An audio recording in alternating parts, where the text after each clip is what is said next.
Dan pelayanan yang saya lakukan ini sebenarnya pro dan kontra juga. Ada yang setuju dan ada yang tidak setuju. Iya, betul. Ada yang bilang kok pendeta gabungnya kadang sama preman-preman. Nah itu saya mau tanya tuh Pak, ada yang begituin nggak tuh?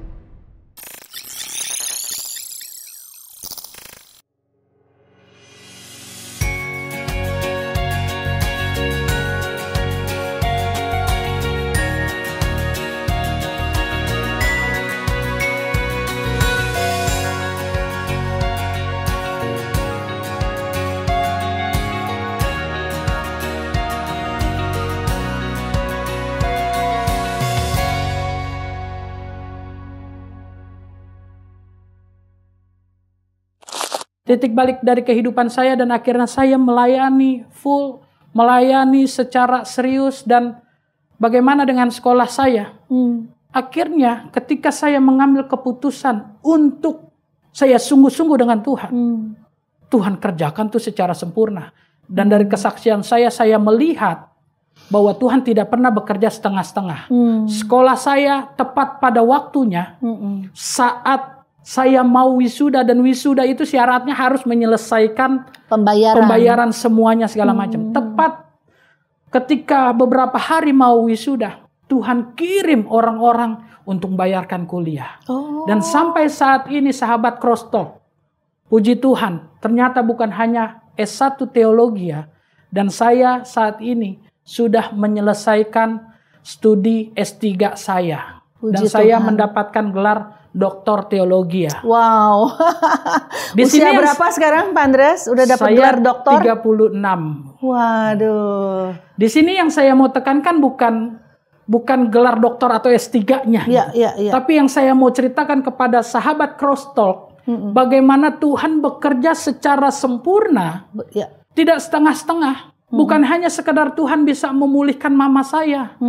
Tetapi perkuliahan saya yang tadinya nggak mungkin loh. Saya dari keluarga yang seadanya, bukan keluarga yang beruang. Mimpi untuk S1 saja sebenarnya saya tidak pernah terpikirkan. Sepertinya waktu awalnya tidak ada peluang lah untuk bisa dapat gelar sarjana gitu ya. Lulus SMA saja sebenarnya sudah bersyukur sekali. Tapi dari sesuatu yang nggak mungkin, lihat. Ketika kita mulai memautkan hati kita kepada Tuhan. Sesuatu yang nggak mungkin ternyata Tuhan bisa. Andreas yang berasal dari keluarga miskin, katakanlah. Keluarga, bukan dari keluarga yang berkelebihan. Yang nggak pernah punya mimpi untuk sekolah tinggi. Tapi akhirnya Tuhan bisa bawa. Dan saat ini saya full melayani Tuhan. Ya kita sama-sama tahu tanpa bermaksud mengecilkan profesi pendeta atau pelayan Tuhan. Ya kan? Pelayan Tuhan itu memang dituntut untuk melayani tanpa pamrih. Saya full melayani Tuhan, khotbah segala macam. Dan khotbah itu kami tidak pernah memberikan tarif, bahkan dikasih puji Tuhan, nggak dikasih harus puji Tuhan. Kita mundur sejenak, Pak Andreas.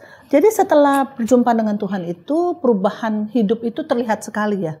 Terlihat sekali ya. Apa pada waktu itu tidak tergoda untuk kan kepengen popularitas toh, kepengen balik lagi tuh, semua orang pada menghargai, takut gitu ya, perempuan-perempuan juga mengabangkan dan sebagainya. Apa nggak ada muncul lagi godaan-godaan seperti itu? Kalau mau dibilang muncul pasti muncul Bu.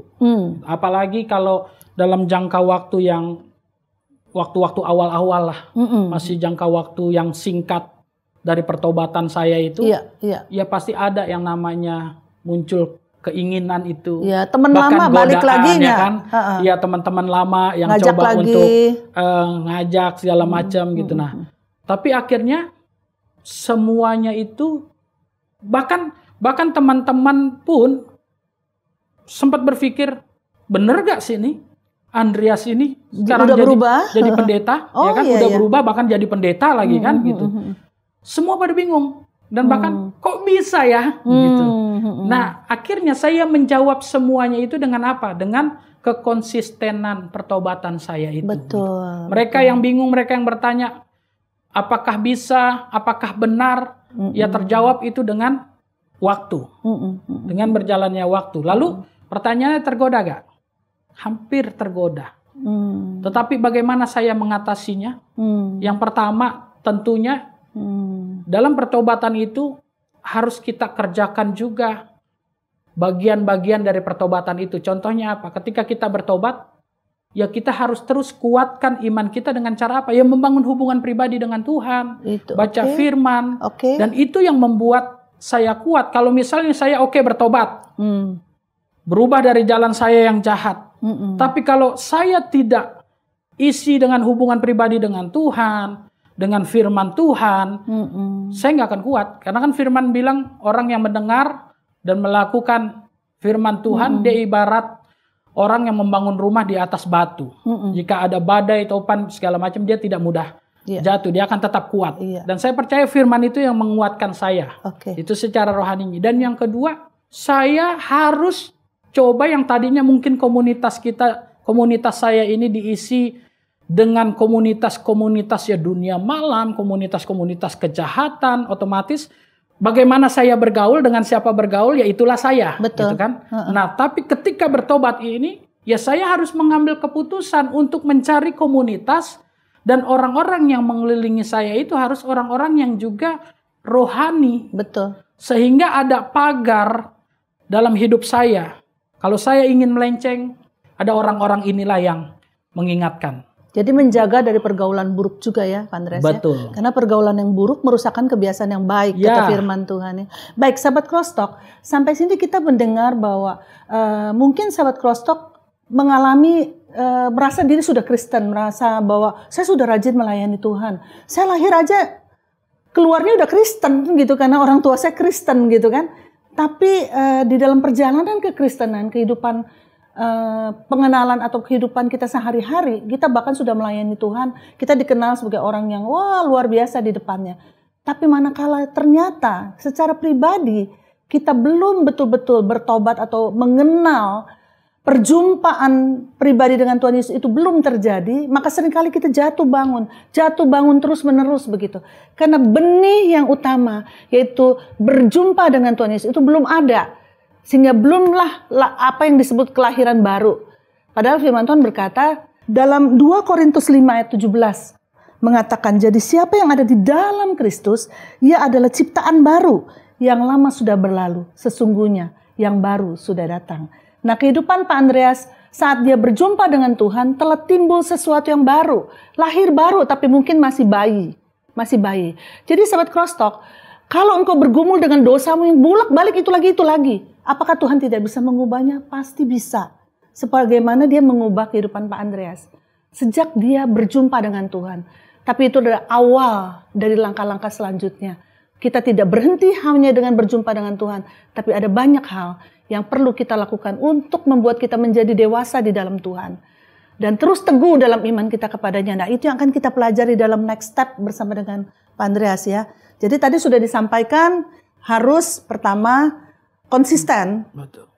Kedua membuka komunitas dengan orang-orang yang mengasihi Tuhan. Ya. Apakah itu meninggalkan komunitas yang lamanya Pak Andreas gimana? Atau berjalan berbareng atau bagaimana? Supaya tetap teguh bahkan memutuskan saya jadi hamba Tuhan. Ya. Nah. Mungkin intensitas waktu. Saya pada prinsipnya saya tidak meninggalkan teman-teman. Saya tetap berteman dengan teman-teman yang lama. Bahkan memang prinsip hidup saya sampai saat ini, saya akan tetap berteman dengan siapapun yang bisa saya berteman. Bahkan dengan preman apapun segala macam, itu teman-teman saya. Cuma intensitas waktunya itu harus kita bisa bagi. Harus kita lebih banyak dengan komunitas yang baru yang sehat ya. Tanpa juga meninggalkan orang-orang yang dianggap dianggap najis, dianggap keras gitu. Karena biar bagaimanapun mereka itu adalah jiwa-jiwa yang harus kita pulihkan juga. Sebagaimana Tuhan memulihkan saya punya beban juga untuk memulihkan teman-teman saya. Setuju, Pak. Dan akhirnya bersyukur saya baru menyadari bahwa ternyata apa yang terjadi di dalam hidup saya dan apa yang Tuhan buat, ternyata Tuhan punya rencana buat hidup saya. Sampai sekarang posisi saya sudah melayani Tuhan, sudah menjadi pendeta. Akhirnya apa? Banyak juga orang-orang yang dikatakan preman, orang-orang yang dikatakan anak jalanan. Akhirnya banyak yang pada sharing kepada saya. Dia punya masalah minta doakan kepada saya. Dan ternyata itu saya berpikir, oh ternyata ini maksud Tuhan. Gitu.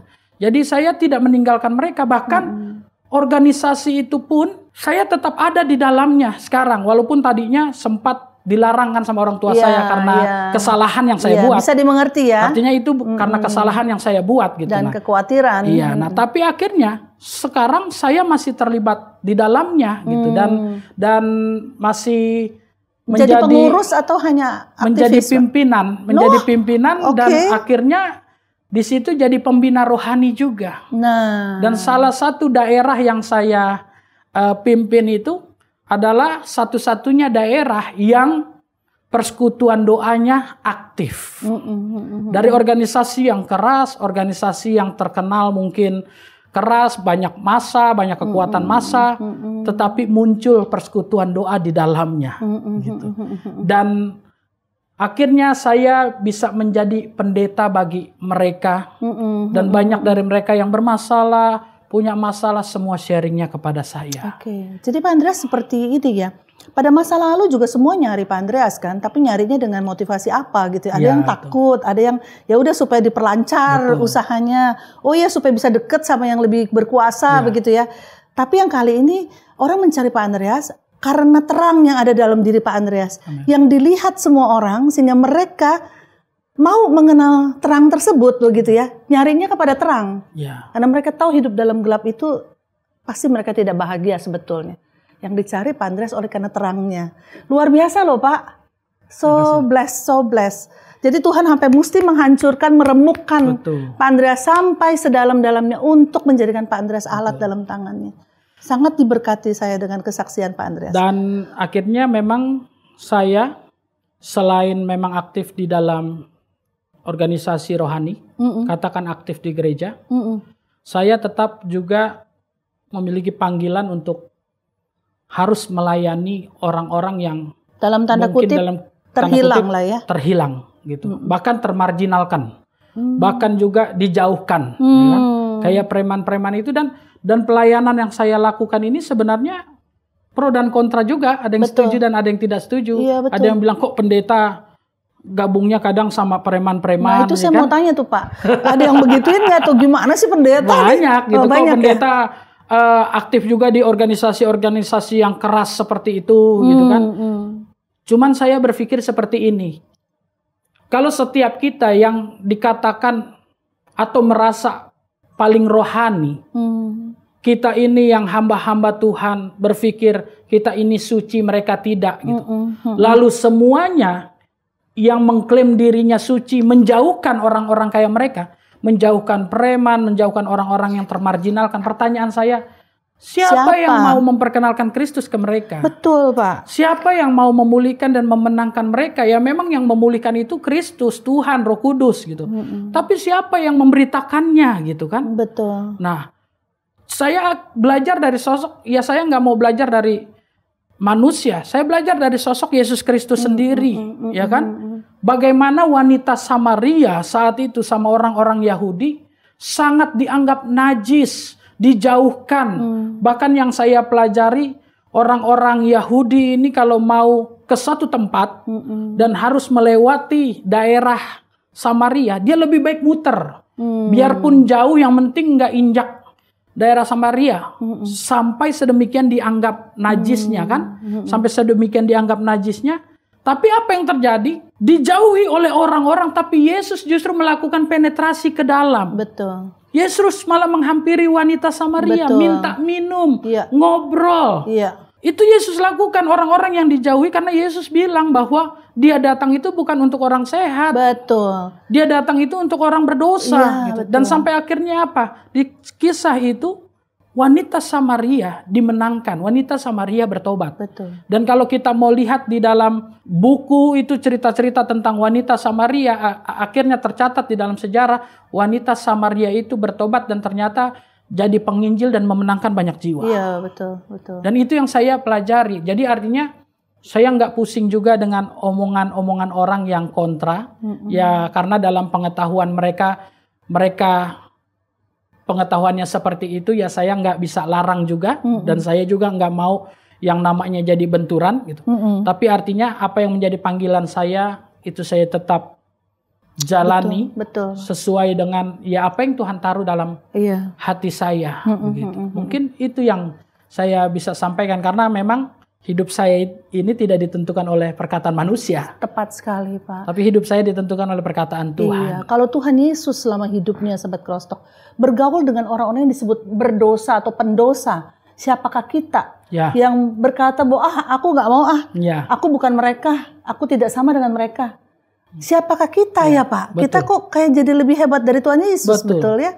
Tapi pelajaran yang saya dapat dari Pak Andreas itu luar biasa, yaitu Pak Andreas tetap masuk sebagaimana firman Tuhan yang berkata dalam Matius bahwa Tuhan mengutus kita seperti domba ke tengah-tengah serigala. Tuhan memang mengajarkan kita harus cerdik seperti ular dan tulus seperti merpati ayat sesudahnya. Jadi bukan berarti kita menjauhi mereka. Pak Andreas sudah melakukan bagiannya dan saya sangat setuju Pak, kalau bukan kita yang menjangkau supaya mereka melihat Yesus melalui hidup kita, siapa lagi gitu kan. Dan juga tapi Pak Andreas tidak lupa, dia menghabiskan juga lebih banyak waktu di tengah-tengah komunitas yang bisa membangun hidupnya. Ya, komunitas anak-anak Tuhan. Betul. Dan itu sangat penting Sahabat Crosstalk. Jadi kita yang misalnya baru mengenal Tuhan, kita baru mungkin bertobat, kita tidak bisa juga jago-jagoan gitu kan Pak. Udah pokoknya gua kesana gitu kan. Bergaul lagi nanti kita yang akan tertarik. Begitu ya Pak ya. Malah mungkin kita kembali ke dunia lama kita. Betul. Baik, mungkin sebelum kita akhiri secara singkat, Pak Andreas mau sampaikan sesuatu kepada Sahabat Crosstalk yang mungkin juga hidupnya seperti Pak Andreas dulu. Ada dua kehidupan yang berbeda. Satu yang dilihat orang baik, satu yang ternyata yang dihidupi sebenarnya adalah sesuatu yang tidak baik gitu. Mungkin ada nasihat-nasihat atau apapun kepada Sahabat Crosstalk, silakan Pak. Oke, baik untuk Sahabat Crosstalk. Yang pertama mungkin ketika Sahabat Crosstalk mendengarkan siaran ini, mungkin sahabat sedang mengalami pergumulan, masalah, dan saya mau bilang tetap kuat, jangan curiga dengan Tuhan, karena seringkali kebaikan Tuhan itu juga dibungkus lewat sebuah masalah. Oleh karena itu, temukan Tuhan di balik setiap masalah yang engkau alami. Seperti Ayub berkata, dulu hanya kata orang saja aku kenal Tuhan. Tapi sekarang aku sendiri, mataku sendiri yang memandang engkau. Sekarang ini kapan? Ketika Ayub mengalami banyak pergumulan loh. Nah itu juga yang saya alami. Secara manusia, mama saya menderita, itu tidak enak. Tapi ternyata di balik permasalahan itu Tuhan punya rencana buat kehidupan saya. Nah itu yang saya mau coba katakan kepada Sahabat Crosstalk. Kalau masalah sedang kau alami, yang pertama, masalah itu tidak akan melebihi kekuatanmu. Dan yang kedua, setiap masalah itu ada batas waktunya. Oleh karena itu tetap berharap kepada Tuhan. Dan yang kedua, mungkin kalau Sahabat Crosstalk sedang mengalami seperti apa yang saya alami di masa lalu. Bergumul dengan dosa, bolak-balik jatuh dengan dosa, bahkan hidup dalam kemunafikan, ya kan di permukaan terlihat baik, tapi ternyata di balik lainnya penuh dengan kejahatan. Saya mau bilang jangan pernah keraskan hati, gitu. Dan Tuhan punya banyak cara untuk mengubah hidup kita, gitu. Lebih baik, saya mungkin pesan begini Bu, lebih baik dari sekarang berubah sebelum Tuhan yang mengubah. Kalau Tuhan yang mengubah, ada cara-caranya yang mungkin sakit buat kita. Bahkan saya katakan itu sebuah hajaran. Kalau kita sudah dikasih lembut, sudah ada hati nurani kita berbicara, bertobat. Tapi kalau masih keras hati kita, Tuhan pakai cara yang cukup keras. Dan memang firman Tuhan bilang, barang siapa ku kasihi, dia ku tegur dan ku hajar. Nah, jadi bertobatlah selama sudah ada hati nurani yang berbicara. Tetapi kalaupun Tuhan izinkan ada hajaran, ada teguran, jangan keraskan hati dan justru jangan malah kecewa dengan Tuhan. Tapi justru lihat apa yang Tuhan kerjakan itu menjadikan kebaikan bagi kehidupan kita. Gitu. Dan kalau sudah bertobat, Jangan lupa, jangan sok hebat, ya kan? Iya, betul. Jangan sok kuat, berjalan sendiri, tidak. Harus berjalan bersama Tuhan. Ya. Bangun hubungan pribadi dengan Tuhan, berdoa, jadikan Tuhan itu sumber pertolongan, sumber kekuatan, dan yang kedua yang tidak kalah penting, terlibatlah di dalam komunitas rohani, komunitas yang sehat. Mungkin aktif di dalam gereja, komisi-komisi pemuda, atau komunitas-komunitas pelayanan. Karena fungsinya apa? Kita membutuhkan orang lain. Tuhan bisa pakai orang lain untuk menasihati kita, menguatkan saling menjaga, kita. Ya. Saling menjaga. Saya mau bilang sekali lagi, mungkin statementnya, jangan sok hebat, jangan sok kuat. Ya kan? Andalkan Tuhan dan bangun komunitas yang sehat. Puji Tuhan. Gitu. Puji Tuhan. Baik, terima kasih Pak Andreas. Waktunya kelihatannya sudah cukup, karena kalau bicara kita bisa panjang ya Pak, seru banget ya pembicaraan kita.